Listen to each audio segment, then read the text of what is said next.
Okay, so this is my beautiful Anthurium forgetii. Look at those leaves. Okay, just kidding. So, yeah, it did have leaves. I realized when it was too late that this likes to stay moist, and so all the leaves started dying off, but I have hope for it. Yeah. So, let's just start with just one of my most recent ones that I potted in pon, which was this beautiful baby, the Monstera Thai constellation. She is in a pon leca mix, and this black net pot and this white pot that it's actually in, it was actually a gift a couple years ago from a friend, and now that I'm like loving pon and everything, I'm glad that I'm now able to actually use it. But yeah, so the water level, it's about halfway or so. I'm just keeping it there. I don't want it completely submerged yet, just want the rocks and the clay pebbles to do the work and wick the water up. I'm very happy about this baby, especially with this pot. This basket I got from, I want to say it was like Five Below years ago. Literally probably in 2020 when I first started. So that, yeah, it's just been in the plant room. Okay. And now this baby, thank you, Sherry. I know you're watching this. Sherry, she gifted me both of these babies, a Monstera albo and a Thai, and she had it in a very chunky mix, and I think I had it maybe for a couple days, and then I went ahead and transferred it to pon. They're doing extremely well. Look at these juicy roots on the Thai. And this baby, it just pushed out this cute little leaf, and she needs water too. So I was gonna go over that too, like as far as watering and how high I keep the water, it all depends. So I will show in a little bit my plants that are in pon from straight from water propagations. Those I keep the water reservoir all the way at the top, and they love it. But my ones like this came from just a chunky soil mix. I typically keep the water level maybe like a little bit less than half, sometimes half, but not all the way up. I just eye it. Yeah, I eye a lot of my stuff. And also too, like if you get mold on your pon or a leca, it's okay. Usually leca, that's like the hard water deposits, but the pon, I noticed this one, I did have it a little bit, the water level a little bit higher than what I usually do, and so it did get mold on it, but I just rinse it off and it's completely okay. It's harmless. And this is my Anthurium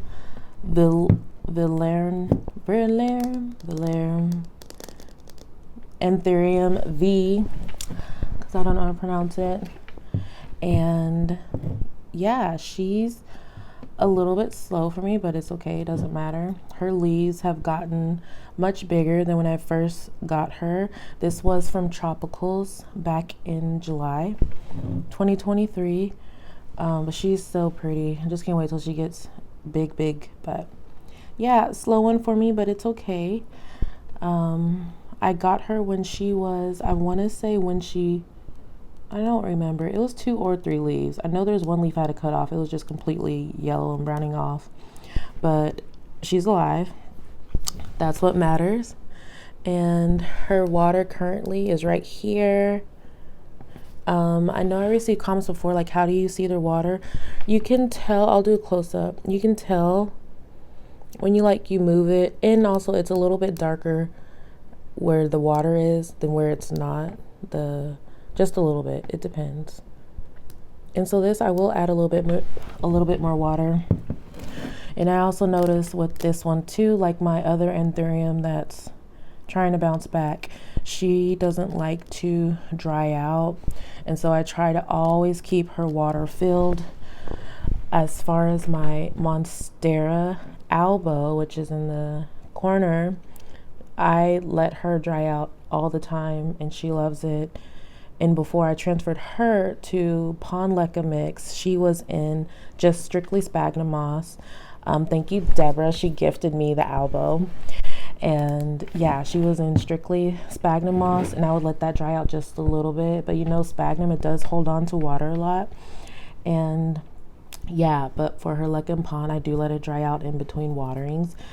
You just have to like see how your plant reacts when it doesn't have water and when it has too much, and that's just like how I base it off of. I am in no way a pro at all whatsoever.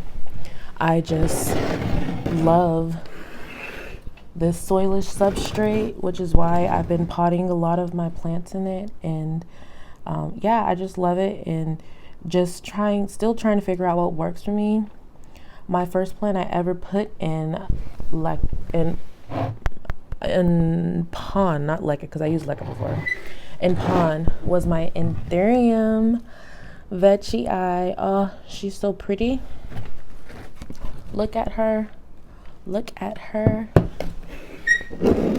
She's in my Dollar Tree pot that I put holes in with my soldering iron.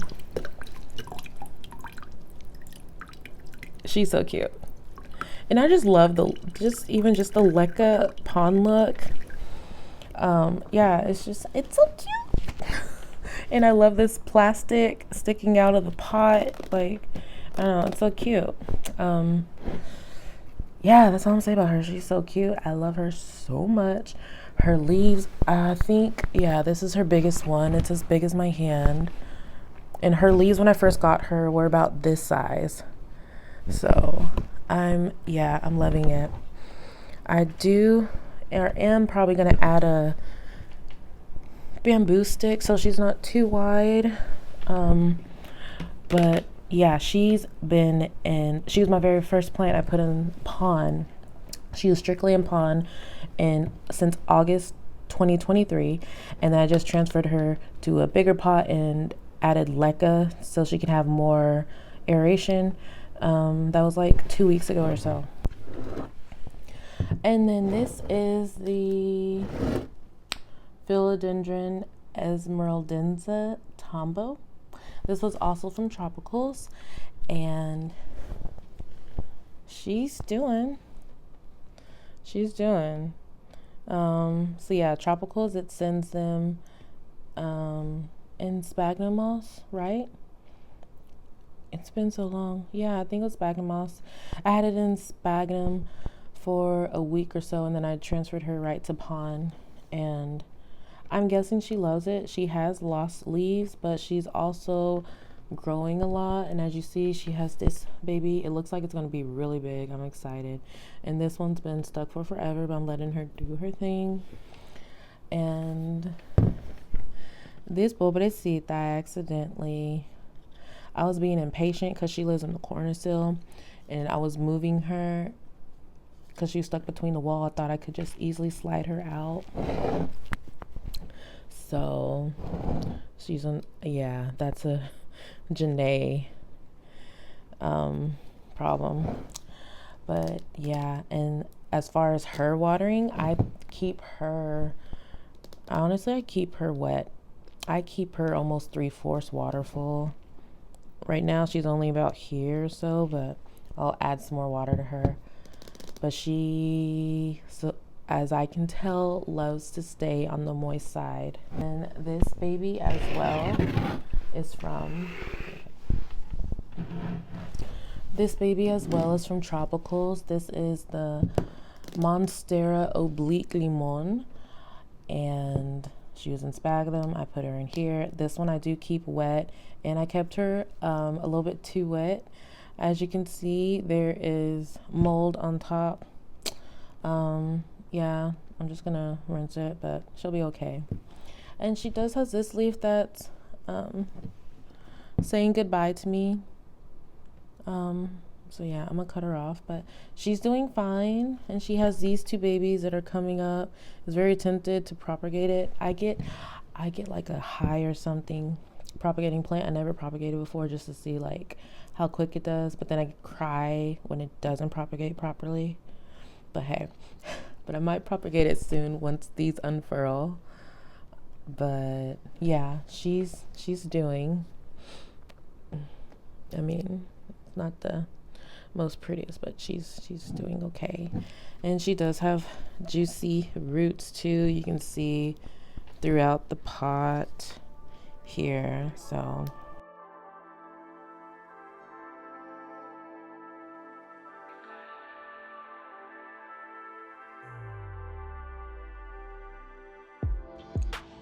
okay, so for these beautiful aglaonemas, this one's the Aglaonema Prestige.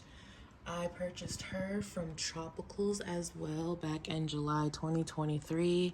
She's absolutely beautiful. She's stunning. I love her so much. And this is the Aglaonema Red Emerald, and she's pushing out this baby. And this is the Aglaonema Pink Hybrid. Her mama is right here, living her best life. And these, the Red Emerald and this one, both came from water propagation. So those, I usually keep the water. I keep it all the way up. And then as far as my Prestige, I keep hers about halfway or so. And look at her roots. I love it. And yes, she does have algae on the root. It's fine. And she's going to be one of my next one that I'm going to repot in a bigger container and add more aeration. I'll pot her in one of these that I did. But that will be some other day. Over here is a cute little mix. This is a glass container one of my friends got me. So there's a philodendron jade, there's a golden pothos, there's a pothos enjoy in there. So it's a little mix. And we got new growth. I think it's so cute.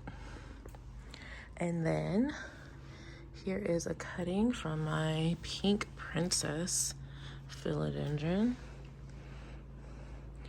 And I keep her, these are all of these over here from water propagations. I keep those water levels pretty high. And she loves it. She has this new growth. She's so cute and tiny.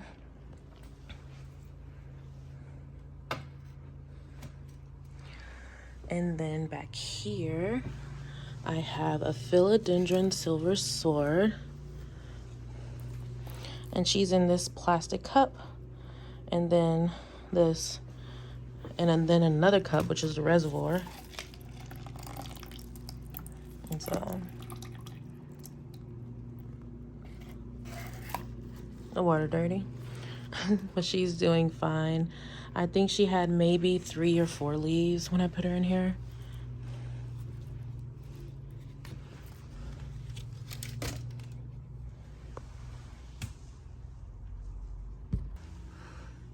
Then if we go down here, this is my Aglaonema tigress, but she's in just leca. And these are the calcium water deposits I was talking about. And here's my variegated and reverted burl marks. But she's cute. Look. And I keep this water reservoir pretty high too.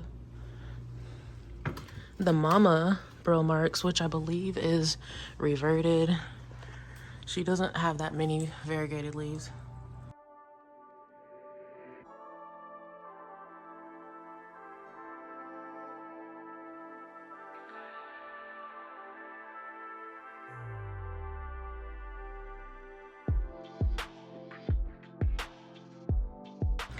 And then back here, here's another cute mix.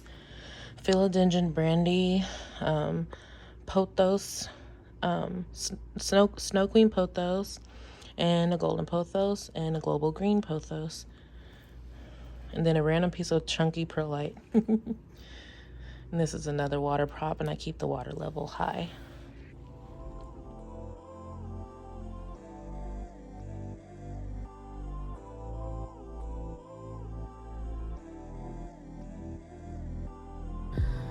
Do y'all remember that alocasia black velvet I accidentally bought and then I transferred it to PON? Well, I have good news. She's alive.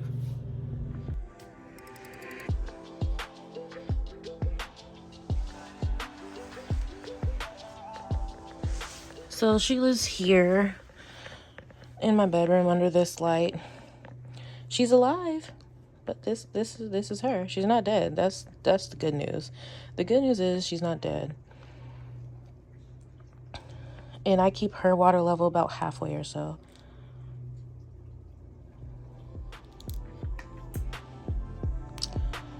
Yeah, she's alive.